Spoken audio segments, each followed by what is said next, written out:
The markets cheered as Federal Reserve Chairman Jerome Powell hints at long-awaited interest rates cuts that could be coming soon. All three of the indices on Wall Street with massive rallies today. The Dow Jones added nearly 850 points, or 1.5%, setting a new closing record. But that may not be all good news for the U.S. economy. Karen Caifa has the details from the federal chairman's closely watched speech. Federal Reserve Chairman Jerome Powell Friday hinting at a long-awaited interest rate cut, not because of President Donald Trump's pressure on the central bank, but because the U.S. labor market is now on shaky ground. It is a curious kind of balance that results from a marked slowing in both the supply of and demand for workers.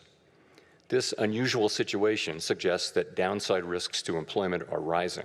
Speaking at the Federal Reserve Bank of Kansas City's annual symposium in Jackson Hole, Wyoming, Powell said Trump's tariffs have pushed prices higher, but doesn't yet know whether that will lead to persistent inflation. The upward pressure on prices from tariffs could spur a more lasting inflation dynamic, and that is a risk to be assessed and managed. That uncertainty puts the Fed, whose mandate is maximum employment and stable prices, in a tough spot. If they're more focused on inflation, they're probably going to have a higher for longer, or what we would call a hawkish stance going forward, which is certainly not what Wall Street is hoping for. Trump has made no secret of his displeasure with the independent Fed or his plans to reshape it.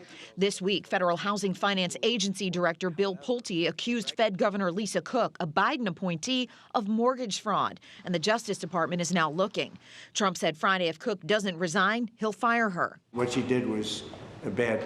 So I'll fire her if she doesn't resign. The evidence against her isn't quite clear. Cook says she won't be bullied and will provide facts to answer any questions. In Washington, I'm Karen Caifa. Karen, thank you. The Federal Reserve will announce its next decision on interest rates on September 17th.